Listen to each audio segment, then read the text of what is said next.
device back in time so you can save the world.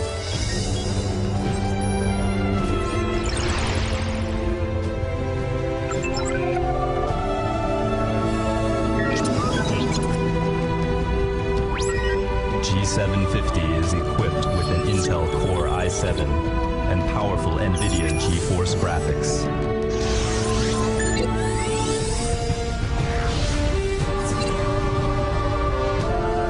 Testing complete. All functions on. Start monitoring storage process. Use it well. You are our only hope for survival. Good luck. The future is in your hands.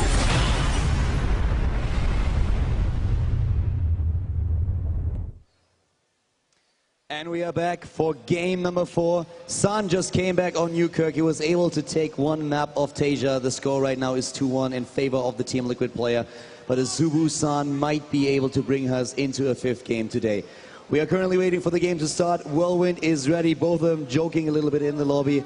And of course, Tasia immediately saying good job here to his opponent. And that was definitely well played. 40 minutes, but at the end, the victor was San. That has to build a lot of confidence for San. We were saying, well, I was saying that if it went to a late game, there was no chance he would win. It turns out that's actually when he can win. It really feels like he's uncomfortable with getting there, with the strategies he chooses. But once he gets there, his mechanics can carry him. He knows how to storm stuff, and he knows how to make units. And he's pretty good at it. He actually lost a lot of these units, a lot of those high handlers that were trying to sneak past the opponent's army, and sometimes they just ran into a few Marines who were taken out. But when he was able to get them in a position, that was when he was really shining, when he was doing most of his damage, and a few of those storms were actually game ending. Yeah. Guys, we are heading into game number 4 now, so give it up for Tasia and San at the Aces ROG Finals.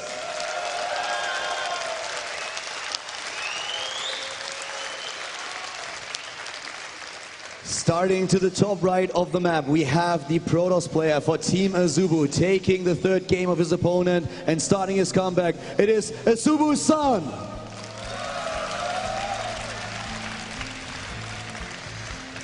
And his opponent starting to the top left, winning the first 2 games in the best of 5 series. He is 1 map win away from victory. It is Team Liquid's Tasia.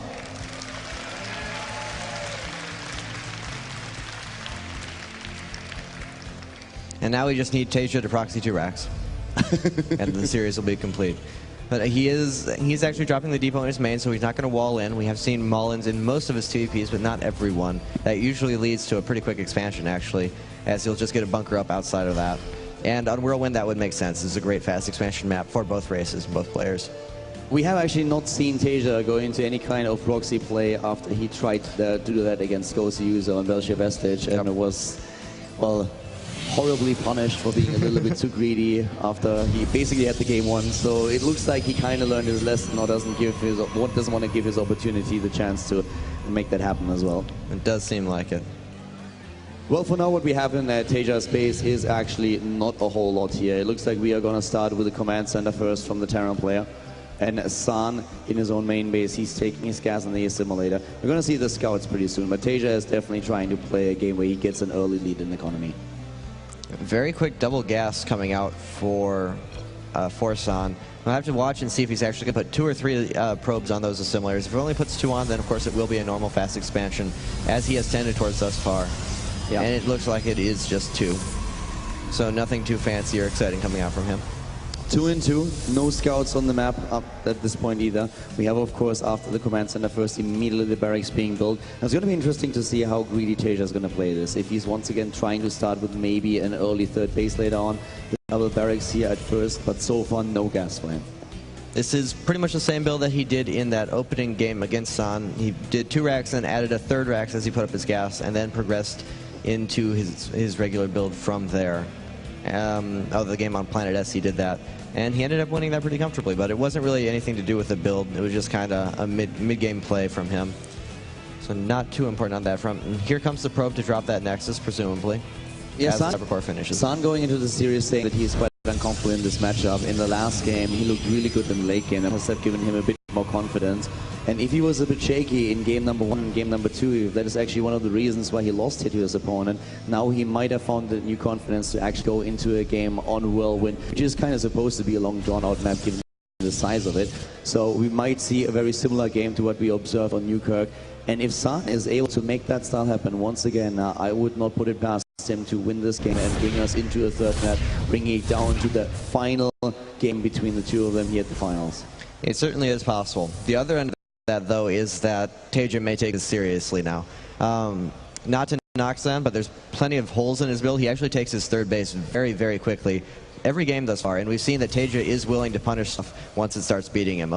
Against Alicia, he let him get away with his build for a couple of games, but then once it was really on the line, he did very well prepared, well-designed builds that completely punished it. And I think if he wants to go that here, and San plays the same way, I think that third base is actually going to be completely exposed. So that could happen. If Taeja actually does allow it to go into the late game, though, I definitely see San putting up a good fight. And some of those storms are just absolutely amazing. That's all it really takes. If you can hit good storms, you can play good late game PBT. One of the things, on the other hand, that Taeja is not able to do here on the final stage is jump into those replays and get a quick look on the timings. True. That's something they could do against Alicia. Every single time we had a bit of a longer break, he was able to get into those replays, fast forward, and have a quick idea of how exactly the Protoss player would open up. Against Sani, of course, has a really good grasp on what's going on. He doesn't really know 100%. And San himself is using the build that we have seen in most of those games, and he is building those Immortals that you cherish so much, Greg. Indeed he is. And that scan, actually, it catches the other gateway, but that doesn't tell him too much. This is still pretty close to everything that's been happening thus far. Although I believe he has foregone the Forge, so that fast second gateway. And getting out Immortals very, very quickly. This could be an Immortal bust. Them. He's chrono boost the Immortals. It certainly looks like that's exactly what Two more gateways coming. It is going to be an Immortal all-in. And Taeja builds one bunker, but that's all there is. So we were speculating if San at some point would say, okay, you know what, I'm going to roll the dice here. I'm going to start to hit you hard. And that's exactly what he's trying to do in game number 4 now. That might surprise Taeja a little bit given what we've seen in the first 3 games. If he spots that pylon, though, if he gets a bit of an inkling, if he drops another scan in the main base of his opponent, he should know what's coming up and immediately start building additional bunkers, which is not the case right now. No, it's not. He's still completely vulnerable. He does have 3 barracks production. He has quite a few units out. That's a lot of Marines, though. Yeah, but the 3 sentries and 2 Immortals moving out. And he has, I believe, 4 gateways behind this. So this is a very, very fast, but not a very big Immortal all-in. But against 1 bunker with 4 Marines, yeah, that's going to work out pretty well. And Taeja has no idea. None whatsoever. He's going into double reactor right now, and that limits his production in units like horribly. Here we go. Taeja, he did he see that? It looks like he should have, but he's not reacting. He's not putting up any more bunkers. He's not pulling SCVs. It really looked like that was within vision range. And there comes the pylon, and apparently Taeja did not see. He's now building a bunker. Maybe he got a glimpse on that, but we already have San about to move in. It looks like it's too late. Here comes the Protoss player. The Guardian Shield is up. The force fields immediately on, and all those SCVs trying to repair what can't be repaired anymore. SCVs going down. San moving back a little bit. The warp-ins, they have started. The Zealots, they are moving in as well. 61 supply for Taeja, desperately trying to get those bunkers up. The cancel is strong. We have the SCVs retreating into the main base. The forced lift at the natural, and all those mules and the rest of the structures on the low ground eliminated by San. And San, he has the 3rd and 4th gas coming up into his natural. He can't just pull back and play a macro game from here. And it doesn't look like he wants to charge up there. It looks like he's just going to play the containment and try and scare Taeja. Well, he is continuing to warp in, though, so it's going to be very hard for Taeja to move down this ramp anytime soon. Yeah, he needs to wait for Medivacs at the least, and even with those, it's not going to be easy. He has so many SCVs that are not even mining, and here comes the Terran player. He tries to claim the low ground. The first 2 Medivacs are there. Here comes the Stim. The Guardian Shield is up. San is fighting. Most of the SCVs are already gone. He killed 15. He's going to take down the Marines. San is losing units a lot on his own, but those 2 more, they're still going strong. Not a lot of gateway units are left, though. And Taeja is moving in, but he might already have lost too much. He's hunting down the Immortals, but at what cost? It is a 26-42 Harvester lead for San, and he does have the Robo Bay coming up. So often in this situation, it looks like that gateway timing does a lot of damage, but then Terran cleans up, push and does a lot of damage. It's not looking like that's going to be the case here. San even putting up 2 cannons just to be extra safe. He has such a big economy, and he actually has some tech to back it up. He has a Colossus that will be on the way, presumably after this Immortal completes, and 4 gateway production. And it looks like Teja isn't even... Oh, he is sending out 2 medevacs full of units. Teja is dropping, but 2 Zealots have been warped in, and they are trying to go into the middle line once again. Oh no, nice. San sees this immediately, but he doesn't have enough just yet. He's dropping the Photon Overcharge, but it's not in range of that attack. And now the lift back, trying to use that high and low ground to his advantage. Maybe even sniping that robotics. Not really happening. The first Colossus isn't out just yet. He's dropping another Photon Overcharge, starting to take down those Marines. He needs to save the robotics, and this is exactly what he does. It's unpowered right now. He gets those pylons into the game once again, and Zealots have been harassing the natural of Teja the entire time. 23 SCVs have been killed, and Teja is still down in Harvesters, but of course those mules put him still in a good spot with economy. Really, really nice Zealot warp-ins by San there. It takes a lot of confidence to see an attack coming across the map and actually use your warp-ins for harassment like that. But he definitely had enough units. He was well aware of that. Very confident in his ability to defend and doing some counterattacks, which took out even more SCVs, just further crippling Teja's economy. And we have a Twilight Council coming down, upgrades coming out, Colossus production has begun, and 2 Vikings coming out. So Teja knows exactly where he stands. It's just a question of whether or not he's lost so much economy that it doesn't matter. Another drop into the main base. He's going for the Doom drop here. 4 medivacs in total, but that Colossus is out. He doesn't have range on the other hand. And once more, the attempted snipe on that robotics, and he gets it. The robotics is down. 1 medivac, not even a single medivac is being eliminated, and Teja is exactly pushing the right buttons here. He definitely is. That's such a huge kill, taking out that Robo. Given that he was heading up for Colossus first, he doesn't have Templar tech yet. The Twilight Council just finished, so he now has access to it, but he's actually putting the Robo back up. So he is just going to end the Templar Archives at the same time. So he's not going to have any of those high-tech, high-damage units for quite some time. Teja has pretty much full control of the game for the time being, and he's even starting to even up the Harvester count, now only a deficit of 10. And moving in at that natural, trying to take down the cannons at least. The Colossus is going in, trying to dish out as much damage against the Marines as humanly possible. The force field at the front is stopping the Terran player for a sec, and Teja engaging once more, but only just hugging that ramp, trying to go up and maybe take down a few units before retreating. Really great game by Teja, especially given the aggressive opening that we saw out of San here. San even losing more in the initial battle, but it's of course all about resources that Teja lost, but he couldn't mind, but he had no control over his natural base.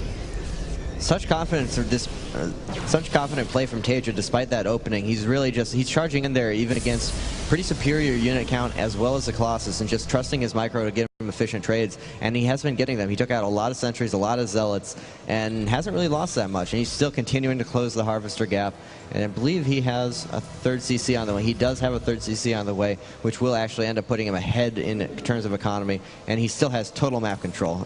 San just really hasn't been able to do anything since that initial push. He also, Teja that it is ahead in upgrades. He's heading into +2/+2. San just started his 2nd armor upgrade. Charger, of course, will be a really nice addition to the Protoss army. A bit of a premature Guardian shield here, but the Terran player is starting to move in. Feedback coming down, and now that we have the first High Templars in the game. And the drop in the main base, the distraction at the natural. For now it worked, but another set of units is moving in. That Colossus is exposed and way too far at the front. A great snipe by Teja, and immediately moving out again. That was such a good trade for him. Yeah, that was absolutely perfect by him. That was the only Colossus in the game, and it seems he's aware of it. He's not actually producing any more. Oh, DTs, 3 DTs coming in. Yeah, 3 DTs moving in. There's 1 missile turret. He can actually take that down if he wants to. But instead, he's just going to lose a DT and then run away. Yeah. Oh, but the rest of the army is being engaged here. Teja is fighting, and San does not have all of these units here. And suddenly, Teja is not only fighting this back, he's making his way into the natural. There's no storm, there's no upgrade, only the feedbacks. The Terran player stutter stepping back, making his mic work, taking his supply lead, maybe even able to force the issue here. The 3rd base coming up for both of them. The left side of the map, we have the Dark Templars doing damage at the 3rd. And Teja moving out for now, but a significant lead in supply and taking that lead in upgrades that we've been talking about earlier. That was absolutely huge. I'm not sure why San wanted to engage that without any AoE. He definitely wasn't going to be able to do the damage necessary to take down that bio. At the same time, a little bit more harassment coming in on the 3rd base, but it has been deflected by Teja. So he now has a 3 base to 2 base lead and just a ridiculous advantage in terms of army and tech and upgrades. Teja played such a cost-efficient potent game. He lost 5,000 resources against nearly 10,000. It's really incredible to see how he was able to make this happen, especially after the initial pressure, with the Medivacs using that mobility against the Protoss player, always dropping in the main base, always distracting him at the natural, seeing his opportunities and taking them. San is trying to establish himself a third, but that only works because it hasn't been scouted yet. And Tasia moving into the main base once again with the drop early on. He took down that robotics. Now he's trying to aim for those pylons first, but he has another set of units trying to take down this third base. And there's no Mothership Core in the game right now, so no opportunity to Planetary Nexus to help hold the odds off.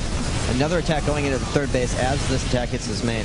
DTs are going down here. At present, Christmas come early for Tasia. He takes down the Dark Templars, he takes down the High Templars, and he's going for the Nexus too. At the bottom right, or at the right center, we currently see the Terran player still trying to do the damage that he needs to do against the third base. The units are moving in at the third of Tasia, trying to get a hold of all those of all those Dark Templars, and of course with the missile turret that he built earlier, that's not going to be a big problem for him. San's just unable to touch Tasia in any way. He continually sends units into that third base. He hasn't accomplished anything at all with any of it. Whereas Tasia, every time he comes anywhere near San, he kills units efficiently, doing tons of damage, and San just really isn't able to get anything together. He's just constantly losing chunks of his army and losing chunks of his economy. San looked earlier like he might be able to win the game right away. With that Immortal push, only one bunker ready, and he made his way into the natural, forced the lift, but Tasia, with great decision making here, was able to recover, is now on his way to get +3 upgrades. He's at 153 supply against 114. The army supply heavily in his favor with 94 to 68, and he is still playing this very, very patient, waiting for his opportunities, and just trying to carry that advantage that he has into the late game. More attempts at harassment coming in from San, and this base actually is completely open and undefended, but reinforcements walking right by can be just pulled in from Tasia, although they're not, so he is losing quite a few SCVs here, and finally a crack in the armor for Tasia. San has something to take advantage of. In his War Prism, I'm not sure if he stayed in with that. He's trying to go into the Colossi again and also into the range upgrade. The War Prism itself actually headed into the main base. Another drop coming into the main from Tasia, though. Yeah, there's once again the drop here in the main base of San, and this time maybe taking out the Nexus, not quite yet. The DTs are moving in, but there's the scan, he has enough energy. He takes the Dark Templar out, and now everything is completely exposed as the Terran player with a 50 supply lead might be able to just drop that Nexus, waiting for the photon cannon to happen here, and he moves out with those Medivacs, and a great position for Tasia. He is just slowly and steadily picking San apart. He even waited for the Planetary Nexus to be cast on that Nexus to focus it down. Not sure if that was intentional or not, but he did get even the extra energy out of the Mothership Core, and he absolutely knew he was going to be able to kill that Nexus whenever he decided to right-click on it. So Tasia being a little bit cute here, and just such a big army advantage now, still up by 70 supply, and with a better economy, and so many ghosts now, and we saw what happens when he has that many ghosts. Tasia will soon be 3 upgrades ahead of his opponent. It doesn't take much longer for that, and we have already a fair number of Vikings in the game, 4, and he's building 2 at a time. Those Colossi that are currently being built by Azubu-san won't have a great day. We have range about to be completed. Finally, San is starting his armor upgrades, but he is so far behind. He is behind in income, he's behind in tech, in upgrades, in army supply. Tasia is trying to finish this game. Storms might be the saving grace of Sanya. He needs them, and he needs them badly. Time Walks going in, the High Templars, EMP, and Tasia, he takes it. He takes down the Immortal, he takes down the Colossi, the High Templar are gone, the third base exposed. GG! And Liquid Tasia wins the Aces RD 2013. The new and old champion, Liquid Tasia.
Semla. We're still live. Yeah.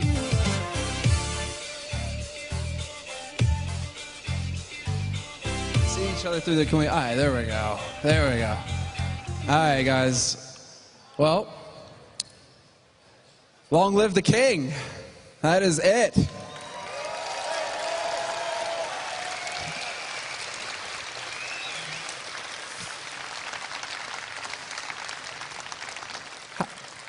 How do you do it? How do you win like that in that last game? Very lucky game. I think I almost lose, but he didn't back Immortal and Sentry, so I eat them, so I win. Yeah. Yeah, what an amazing win. What an amazing way to finish 3 days of literally awe-inspiring matches. You've been on an incredible tear through this tournament, through the group stages, through the bracket play, and now in the championship. How does it feel to hold on to your title, to be the number one?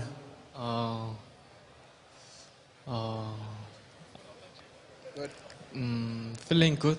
Yeah. Yeah. All right, well, here you have it, man. You have a trophy, and you have a check for 10,000. So congratulations.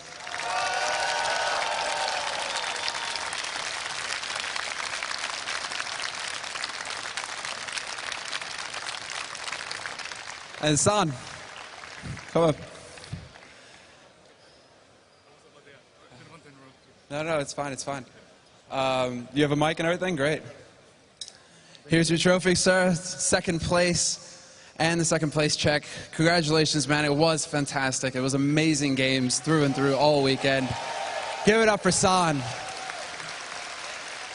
You destroyed your groups, you destroyed your brackets, and you fell just short in the end, but still magnificent play.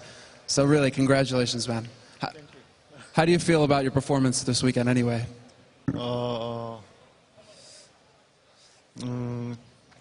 해외대회에서 처음으로 준우승을 했는데 우승을 못해서 아쉽긴 한데 다음엔 꼭 우승할 수 있도록 노력하겠습니다. It's his first foreign event and he made it to second place. He said that he couldn't win it, but he would train more so he can come again and win it.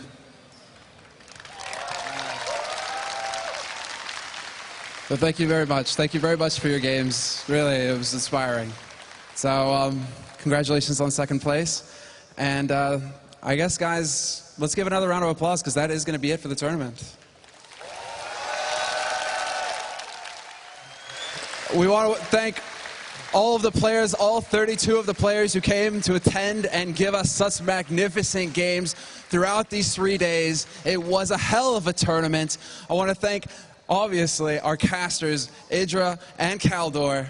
Or should I call him Khaleesi? All right, now. Thank you very much to them for their top-notch commentary all weekend long. Thank you to the production guys who didn't pull their hair out all weekend long and still managed to give us an amazing show. And thank you to Asus ROG who made it all possible, who made the prize pool, who got all these players here. So big thanks to everybody involved, and especially you guys here in the crowd, at home at the streams, watching at your PCs. Thank you all for watching all weekend. It's been an amazing event, and it's been an amazing pleasure to be doing all of this for all of you guys. So once again, thanks and goodbye from Asus ROG.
Non-stop.